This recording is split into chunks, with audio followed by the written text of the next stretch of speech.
If your product feed isn't fully optimized, you're losing money every single day without even realizing it. In this video, I'm going to show you how to fix your feed and double your sales without spending any more on ads, and reveal the #1 reason that most Google Shopping campaigns fail, even if they look profitable on the surface. And to make it even easier for you, I'm going to give you my product feed optimization blueprint for free so that you can start generating profitable sales today. This is the same blueprint that my student Kyle used to go from $0 to $1,000 per day in just 30 days. But before we get into that, let me explain what an unoptimized feed looks like.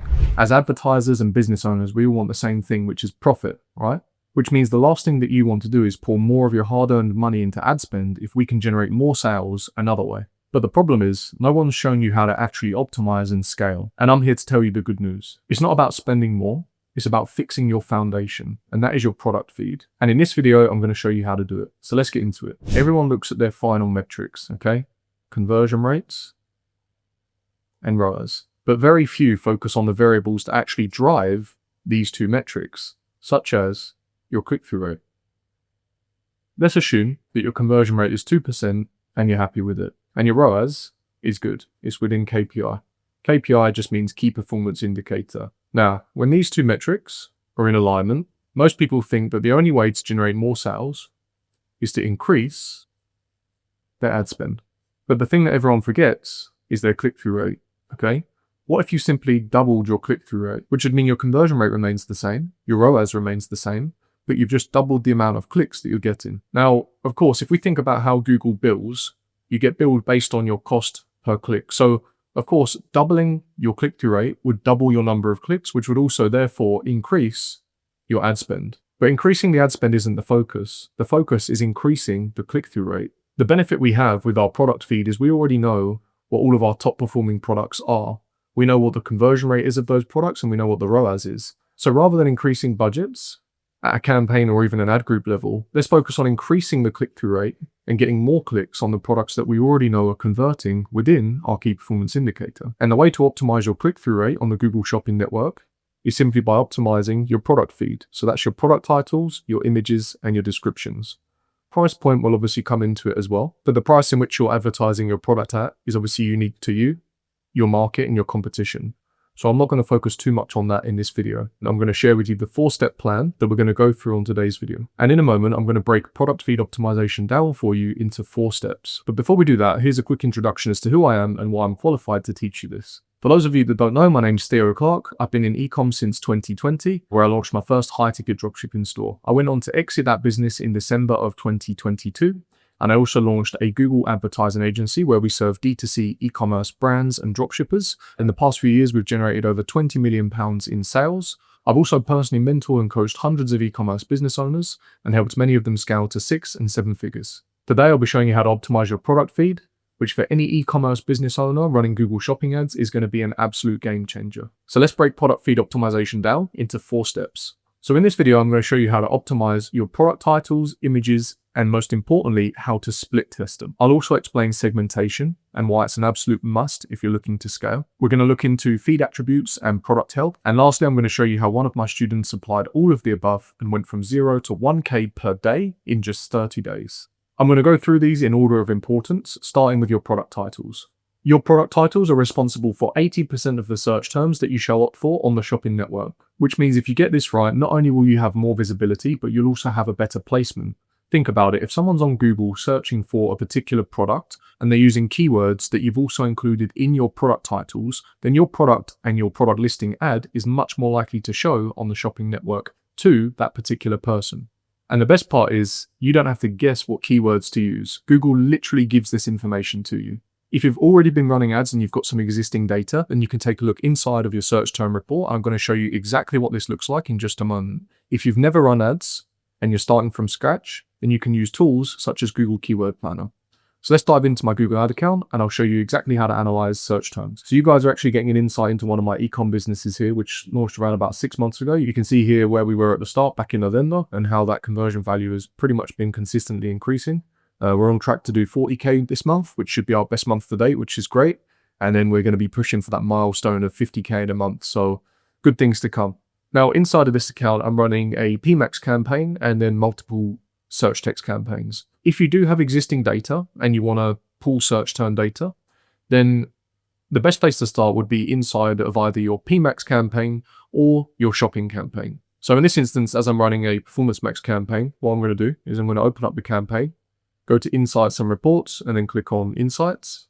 Similarly, if you had a shopping campaign, you'd go to Insights and Reports and then Search Terms. When you get to the Insights, scroll down to Search Term Insights. You can either look at last 28 days or a longer time frame. For the purpose of this exercise, I'm just going to do last 28 days. It's then going to show you your top performing search categories and the conversion value associated to those categories.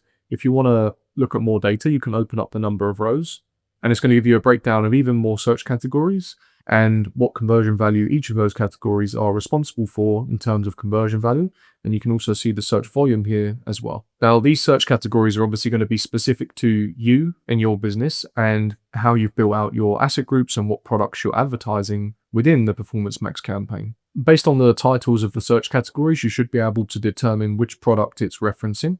And then what you can do is click the drop down here, and Google's actually going to give you a breakdown of all of the different search terms that have been triggered within that particular search category. I would then review those search terms and, where relevant, start using them to optimize my product titles inside of Google Merchant Center. Now, it would make logical sense if we're trying to scale to use the search terms or search keywords that are responsible for the most amount of conversion value and also have the highest search volume. And essentially, all you want to do is take the highest converting terms and rewrite your product titles to match the way that people are searching for your products. And you're going to want to start doing the exact same thing with your product descriptions as well. Now, I am going to show you an example in just a moment, but as promised, I'm going to give you access to my Google Ads shopping feed optimization blueprint. And inside of this blueprint, I go through in detail all of the things that you need to do to optimize your product title, as well as everything else when it comes to product feed optimization.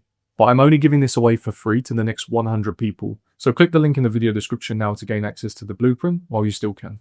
So let's go through a quick example of an unoptimized product title and how we would optimize it in real time. Now, as I mentioned earlier, if you don't have any existing Google advertising data, then what you can do is use Google Keyword Planner. I'm not going to show you how to do that in this video because I've already covered it extensively in another video, but what I will do is drop the link to that video in the description. Now, let's run through an example. I'm going to do a fashion dropshipper classic, okay? Typically, what they'll tend to do is just put someone's name in front of a product, and then that will be their product title. For example, Jade sandals. So if we go to shopping, classic, okay? Jade flat sandal. Now, you tell me, does this mean anything? Because to me, it doesn't, and to anyone shopping, it doesn't either. No one is coming to Google and searching for a Jade flat sandal. What they're most likely searching for is a particular material, color, product type, gender, and size.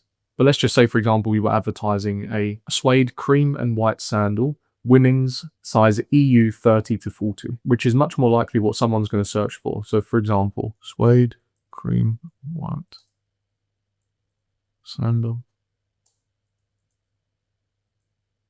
Just see what comes up. We can see now that the products that are being shown are much more relevant to what we're looking for. This is obviously just an example, but hopefully you get the idea. If you're still not sure, you can always take some inspiration from your competitors, but keep in mind that most of the time they don't know what they're doing either, because they're all doing the same thing, just putting a random name in front of a product type and it doesn't actually mean anything. The key thing to take away here is that the product title is the most important thing when it comes to Google being able to match what you're selling to the search terms that people are actually looking for on the Google Shopping Network. The better that you can match your product titles to real-world search terms, the more impressions, the higher click-through rate, and the higher quality traffic that you're going to get. And the closer that you can match your product title to high-intent, high-volume search terms, the better. Now, next up, while we're already on the Google Shopping Network, let's take a look at product images. So images massively impact your click-through rate. If you think about what we can see on the Google Shopping Network, we can see product title, the product image, and the price point. I would show you what this looks like on the shopping tab, but for some reason, Google's preventing me from actually seeing product listing ads, which is kind of strange. I think I just need to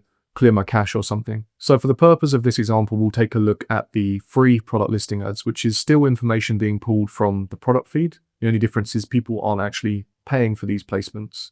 They're free. Now, Google recommends using images with a white background or transparent background and not having any text overlays on the images. The images should also be high quality.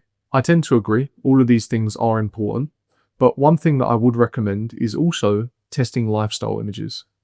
Let me see if I can find an example.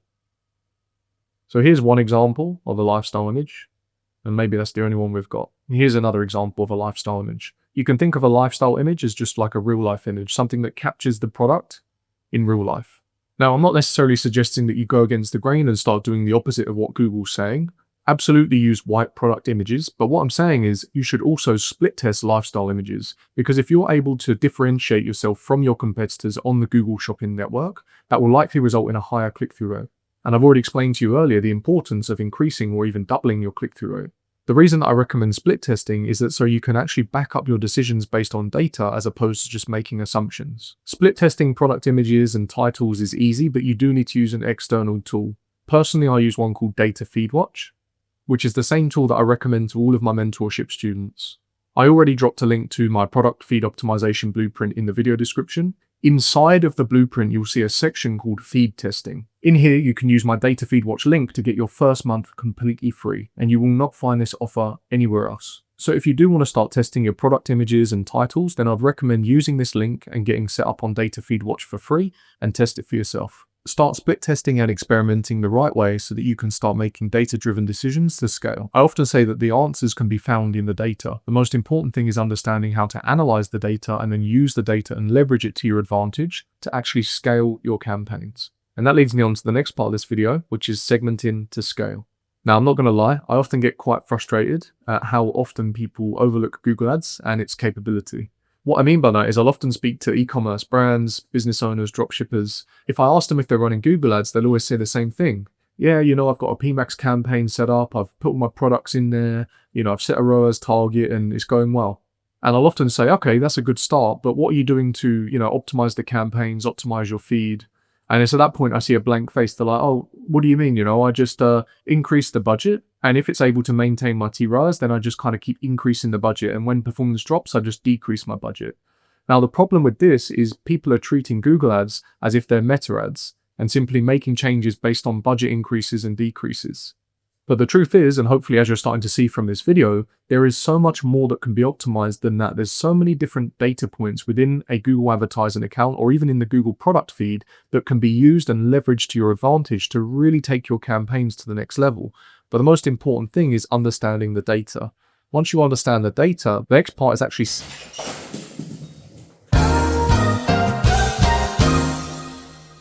Now, the problem with that approach is it only works for so long. Okay, if you keep increasing your budget and whilst you're doing that, the ROAS is stable, that's fine. But you're always going to reach a point of diminishing returns where you increase the budget and the ROAS comes down. And where most people go wrong is they think that this means that they can't increase the budget anymore, and that's that. But what it actually means is that there are areas that you need to optimize to continue to scaling further. The problem is most people see Google Ads or Performance Max as this campaign that just does absolutely everything for you. It optimizes itself and there's nothing that you need to do. But that's wrong. It starts initially with product feed optimization. And then past that point, once you have some data, is where you need to start implementing advanced segmentation. And you do that using custom labels. So what do I actually mean by that? Well, you need to start segmenting your products, most importantly, based on performance. Initially, if you want to put all of your products into one PMAX campaign, that's absolutely fine. But you'll see very quickly that the 80-20 rule typically applies, which means 20% of your products will generate 80% of the revenue. These products are your top performers, and these are the ones that you want to scale. In order to do that, you need to segment them with custom labels, create separate campaigns, and allow them to scale. With segmentation, you could begin to test different campaign structures, which means you can set different ROAS targets, different bidding strategies, and the likes. The key word here again being test, okay? We spoke about it earlier with product titles and images. And that really is the way to scale on Google, is with tests and experiments. Use the data that Google gives you and use it to your advantage. Learn and understand how to leverage it, segment products based on performance, and start to scale. Oh shit, here we go again. I lost my train of thought there because as you can see behind me, the whiteboard just fell off of the wall. Not ideal halfway through a video, but I'm going to try and pick up where I left off. So what I was trying to say, and hopefully I've driven this home now, is segmentation is extremely important and really it is the key to scaling further. You can't treat all products the same because they're not. They have different price points, they have different conversion rates, and they just have different performance metrics altogether. So the key to scaling, and this is the difference between going just to sort of 6 figures to 7 figures beyond, is scaling with segmentation. It's so important that I have an entire module dedicated to it inside of my mentorship program. So if you do want to start pushing some serious numbers, click the link in the video description to learn more and apply for my mentorship program. Now, next up are feed attributes and Google Merchant Center health. So What are feed attributes? Feed attributes are essentially pieces of information that you provide to Google so that it can understand more about the product that you're selling. The more information you can provide Google, the more it understands your product, and the more it understands your product, the more it can help you find potential buyers on the shopping network based on what people are searching for.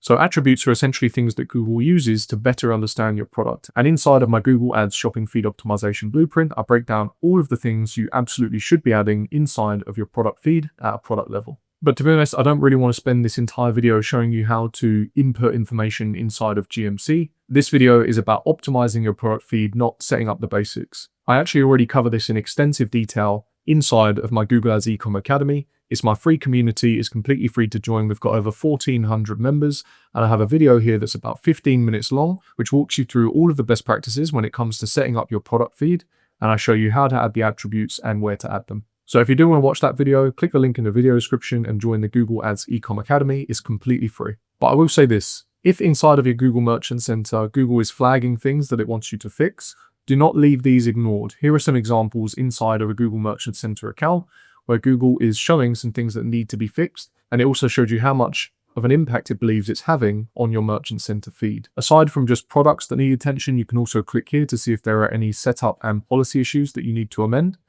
In this particular instance, there are not, which is good. But feed health is one of the most important things to stay on top of, and one of the easiest things to stay on top of too, because Google literally tells you what it wants you to change. But it's also one of the most dangerous to ignore. If Google flags something, fix it, otherwise you will risk suspension. I know that sounds a bit dramatic, but the last thing you want is for your Google Merchant Center account to be suspended, because if it is, you cannot run any Google shopping ads until you resolve the outstanding issues. So now we've been through product titles, images, and split testing, the importance of segmentation and why it's key to growth, and also product attributes and feed health. Lastly, I mentioned I would share with you some student results from Kyle, who went from 0 to 1K per day in just 30 days, and we did so by optimizing his product feed. I'm going to show you exactly what we did and how we did it so that you can implement the exact same on your store. Here's a post from Kyle inside of my mentorship program. He shared a win and he said, I went from $0 a day to doing consistent 1K days with 2 different dropshipping stores. Just wanted to shout out Theo. I joined his community back in mid-January, and in just over a month of working with Theo, everything has changed. I had 2 dropshipping stores that weren't doing well, and honestly, I was frustrated and unsure if I'd ever figure it out. But after learning from Theo, applying everything he's taught me, and refining my approach several times a week, those same stores are now bringing in 1K per day together consistently. It's surreal. A month ago I was struggling, and now I'm seeing results I never thought possible this fast. And the crazy part, this is just the beginning. I can't imagine what this is going to look like at the end of March, let alone at the end of this year. I was going to stop there, but I think it's important I actually share this last part. He said, if there's one thing I've learned, is that Google Ads does take time. You must optimize and feed it properly to see results, along with optimizing your landing page to effectively convert the traffic Google brings it. Just about all of my free time goes to working on my stores and optimizing Google. If you're on the fence, keep pushing. The right knowledge, Theo gives us that, and execution can take you further than you think. Stoked to be in this community, excited for what's ahead. And the one thing I wanted to hone in on there is he speaks on the importance of optimization. And this is exactly what I was trying to say earlier when I speak to existing e-commerce business owners or dropshippers, and they simply think that just increasing their budget on their PMAX campaign is what's going to take them to the heights they want to go. But that couldn't be further from the truth. You have to optimize. You can keep increasing your budget up until the point in which your ROAS starts to drop. That's your indicator that you need to optimize things further, and simply increasing the budget isn't going to take you to the next level. And that's something that I taught Kyle very, very quickly. And that's why we were able to achieve such fantastic results within just 1 month. Now I'm going to share with you the actual document that I created for Kyle when he first joined the mentorship program. And in there, you're going to see the things that I recommended he change in order to start generating consistent, profitable sales. So let's take a look at that. So inside of this document I created for Kyle, you can see I highlighted many different things. But what I've done is highlighted in yellow the things that are relevant to today's video. And that is things like his GMC account being at risk of suspension because his GMC health was poor. There were policy issues that he was violating that he needed to amend. There were also some other wider issues that I found inside of the Merchant Center. Each time I highlighted an issue, I provided a screenshot and referenced him a resource inside of the mentorship program, which was a video showing him exactly how to solve the problem.